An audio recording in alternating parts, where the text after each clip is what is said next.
Saudações em Cristo a todos que acompanham conosco o estudo diário da Bíblia. Ficamos felizes e agradecidos a Deus por Ele nos conceder mais este dia, mais estes momentos para juntos estudarmos a Palavra de Deus. Queremos agradecer a todos vocês que estudam conosco e que compartilham esses estudos com outras pessoas também. A todos que são inscritos no canal Hora Tranquila, no YouTube, clicam no dedinho de joinha, comentam ali alguns assuntos que são pertinentes ao estudo que fazemos, ou mesmo dê apenas um alô, um bom dia, e quer parabenizar alguém. Qualquer participação sua no canal ajuda o YouTube a entender que o que nós estamos postando é relevante e disponibiliza o conteúdo para outras pessoas também terem acesso. É por isso que nós pedimos para clicar no dedinho de joinha ou comentar alguma coisa. Nós agradecemos a todos vocês que nos escrevem, dizendo de onde estão acompanhando. Mandamos aqui um alô especial para Abádia Ferraz, que é de Governador Valadares, em Minas Gerais. Jardileide Silva é de Jacobina, na Bahia, ali próximo a Jacobina. Ivone é de Teófilo Otoni, em Minas Gerais, pedindo oração por sua irmã Eunice. Aparecida Pereira, ela parabeniza o filho Júnior, que está hoje completando mais um ano de vida. Parabéns, Júnior, e pede orações por ele.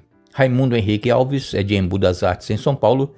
Miriam Eunice Joaquim é de província Huila, em Lubango, Angola. E todos os demais que nos escrevem, nós agradecemos e mandaremos sempre um alô para vocês. Iremos orar. Querido Deus e Pai, nós estamos em Tua presença, agradecidos por tudo que tens feito por cada um de nós, pela vida, proteção, saúde e livramentos, por estes momentos que temos para estudar a Tua Palavra, e pedimos que o Teu Espírito Santo esteja presente com cada um de nós, abrindo a mente para entendermos a Tua Palavra, colocá-la em prática em nossa vida. Abençoa todos os que estudam conosco e que têm as suas lutas, seus problemas, dê vitórias a cada um, aqueles que nos pedem orações. Também pedimos uma bênção especial para o Júnior, que está hoje completando mais um ano de vida, é o filho da Aparecida Pereira, e que Tu abençoes, dê vitórias ao Júnior. E também a Ivone pedindo orações por sua irmã Eunice, lá em Teófilo Otoni, que Tu estejas, Pai, com cada um e perdoe os nossos pecados, em nome de Jesus. Amém. Vamos continuar o nosso estudo desta semana falando a respeito de desculpas que muitas das vezes nós arranjamos para evitar a missão. Por exemplo, os pastores, eles são chamados para ir para determinados lugares, para ali evangelizar, pregar, morar. E muitos pastores recusam certos chamados porque os locais são longe, não tem a comodidade que existem nas grandes cidades, e então arranjam desculpas para não ir, e então eles permanecem onde estão ou são enviados para uma outra cidade. Mas existem casos recentes de pessoas que recusaram o chamado de Deus para ir a determinados estados longe, né? Ou cidades do interior, e nós precisamos, irmãos, ter humildade. A humildade, ela cabe em qualquer lugar, e nós precisamos ter humildade para enfrentarmos a realidade. Deus, ele nos chama para fazer a missão. Nem sempre nós vamos ter todo o conforto que nós gostaríamos de ter para estar bem acomodados para fazer a missão. Mas, às vezes, muitos passam por situações difíceis, e somente aqueles que são realmente consagrados a Deus é que permanecem, que perseveram, que continuam fazendo o trabalho. E Jonas, ele foi então enviado para Nínive, e depois de todo aquele percalços, né, que houve na vida dele, ele tentando fugir e Deus indo atrás dele, trazendo de volta no ventre do peixe, vomitando na areia e mandando ele novamente para Nínive, e ele foi, pregou e o povo se converteu. Agora, Jonas ficou triste. Ele ficou triste, não gostou de que o povo se arrependera. Jonas, diz aqui no capítulo 4 do livro de Jonas, diz aqui: isso tudo deixou Jonas aborrecido e muito irado. Isso tudo o quê? No capítulo 3 e no verso 10 diz: quando Deus viu o que fizeram e como deixaram os seus maus caminhos, voltou atrás e não os destruiu como havia ameaçado. Então, no capítulo 4, verso 1 diz que isso tudo deixou Jonas aborrecido e muito irado. E aí Jonas orou ao Senhor e disse: antes de eu sair de casa, não foi isso que eu disse que tu farias, ó Senhor? Por esse motivo fugi para Tarsis. Sabia que tu és Deus misericordioso e compassivo, lento para se irar e cheio de amor. Estás pronto a voltar atrás e não trazer calamidade. Agora tira minha vida, Senhor. Para mim é melhor morrer que viver desse modo. O Senhor respondeu: você acha certo ficar tão irado assim? Então Jonas foi até um lugar a leste de Nínive, construiu um abrigo para sentar-se à sua sombra enquanto esperava para ver o que iria acontecer à cidade. O Senhor Deus fez crescer ali uma planta que logo espalhou suas folhas grandes sobre a cabeça de Jonas e o protegeu do sol. Isso aliviou o desconforto de Jonas e ele ficou muito grato pela planta. No dia seguinte, porém, ao amanhecer, Deus mandou uma lagarta. Ela comeu o talo da planta que secou. E quando o calor do sol se intensificou, Deus mandou um vento leste quente soprar sobre Jonas. O sol bateu em sua cabeça até ele sentir-se tão fraco que desejou morrer. Para mim é melhor morrer que viver desse modo, disse ele. E então Deus perguntou a Jonas: você acha certo ficar tão irado por causa da planta? E Jonas respondeu: sim, eu acho certo ficar irado a ponto de querer morrer. Irmãos, como Deus é misericordioso, não é mesmo? Vejam que aqui no capítulo 4, Jonas ele diz claramente qual era o medo dele ir para Nínive pregar. É que o medo é que Deus ia voltar atrás e não ia destruir a cidade. O medo era que o povo ia se converter e ele ter ido lá pregar e agora passar como um profeta mentiroso, porque a mensagem dele era o quê? De destruição, era de juízo. 40 dias e Nínive será destruída. Jonas não foi lá falar do amor de Deus para com cada ser humano e da salvação que ele tem para conceder a cada um. Não, Jonas foi pregar a destruição, a morte deles. E eles se converteram. Irmãos, Deus é maravilhoso. Deus, ele não tem prazer na morte do ímpio.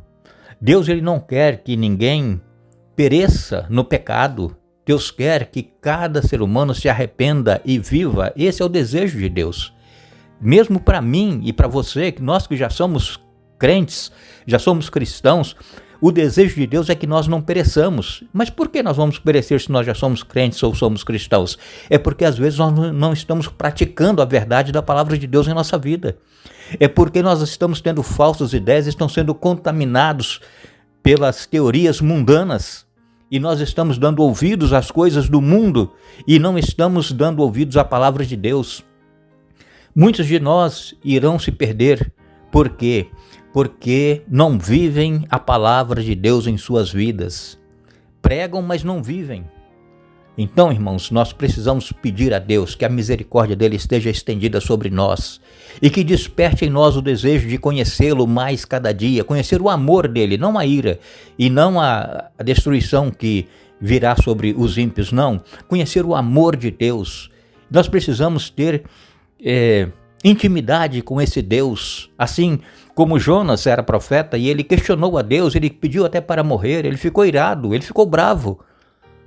Às vezes, irmãos, nós também nos iramos por alguma coisa que acontece conosco, com os membros da igreja, ou com o pastor da igreja, com as pessoas com as quais nós nos relacionamos. Às vezes também nós nos iramos.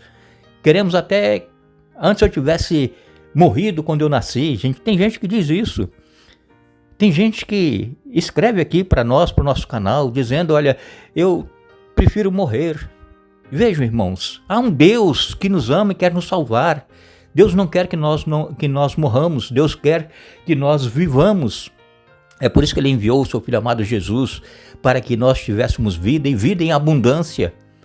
Vamos procurar, irmãos, ter um relacionamento íntimo com Deus. Continuamos apelando a todos vocês. Busquemos a Deus em oração. Conheçamos a Deus através da sua palavra. Não fique crendo nesses montes de pessoas aí que se dizem pregadores e trazendo mentiras na internet, nas redes sociais, dizendo que isso mudou, aquilo mudou, isso não precisa, aquilo não precisa. Primeiro, conheçamos a Deus, o amor de Deus. E Jonas ficou muito bravo. E quando então aquela aboboreira, algumas versões da Bíblia diz que foi uma aboboreira que nasceu, cresceu rapidamente. Isso é um milagre de Deus, né? Nasceu, cresceu no mesmo dia, fez sombra para Jonas, ele gostou, ficou feliz, porque agora estava abrigado na sombra. Mas no dia seguinte Deus mandou um verme e matou aquela planta. Jonas ficou mais bravo ainda. Ele preferiu morrer, porque a planta tinha morrido também. E Deus disse o seguinte, olha, aqui Jonas 4, capítulo 4, verso 10. Então o Senhor disse: você tem compaixão de uma planta, embora não tenha feito coisa alguma para que ela crescesse? Ela depressa apareceu e depressa murchou. Nínive, porém, tem mais de 120 mil pessoas que não sabem decidir entre o certo e o errado. Sem falar de muitos animais, acaso não devo ter compaixão dessa grande cidade? Jonas preocupado com a planta e Deus preocupado com as pessoas, com os animais de Nínive. A história de Jonas, irmãos, ela termina aqui. Ela não fala se Jonas se arrependeu, se pediu perdão a Deus, como foi a vida de Jonas depois desse episódio. A história de Jonas ficou em aberto. Por quê? Porque a história de Jonas ela continua comigo e com você. Deus, ele quer que nós façamos a missão. Quantas pessoas estão aí ao nosso lado, perecendo nas trevas, e nós sequer vamos lá falar do amor de Deus e da salvação que ele nos oferece em Cristo Jesus. Mas para que nós façamos isso, irmãos, nós precisamos viver o cristianismo em nossa vida. Porque se nós quisermos falar do amor de Deus e do poder transformador de Deus, e nós não vivemos isso em nossa vida, as pessoas veem e elas vão dizer assim: mas você quer pregar para mim? Você é crente, você não vive o que você prega. Então, irmãos, nós precisamos viver o evangelho em nossa vida. E aí sim, primeiro falar com os nossos amigos, com as pessoas que nós conhecemos. Vamos dizer a elas que nós queremos que ela também esteja conosco nos céus. Com os nossos familiares que ainda não aceitaram a Jesus. Com os nossos vizinhos, com as pessoas que estão ao nosso redor. E aí, nós vamos ver o Espírito Santo realizando uma obra maravilhosa, que é salvar as pessoas. Como eu disse para vocês, nós não temos poder nenhum para salvar ninguém. Somente quem salva é Jesus. Mas nós somos instrumentos usados por Deus para levar essa mensagem de salvação àqueles que estão perecendo nas trevas do pecado. Que nós não sejamos como Jonas. Que nós não desejemos o mal e a morte de ninguém, mas que nós possamos ter um sentimento de amor e perdão em nosso coração, assim como Jesus teve e tem por cada um de nós. Que nós possamos amar aqueles que nos perseguem, aqueles que nos odeiam e orar por eles, para que Deus, pelo poder do Espírito Santo, transforme o coração dessas pessoas. Nós ficamos agradecidos a Deus por Ele permitir nós termos tido mais esse encontro com vocês. Retornaremos amanhã para dar sequência ao estudo da semana, mas não nos esqueçamos. Jesus, ele disse: portanto, ide, fazei discípulos, batizando-os em nome do Pai, do Filho e do Espírito Santo. Mateus 28, verso 19. Que Deus nos abençoe.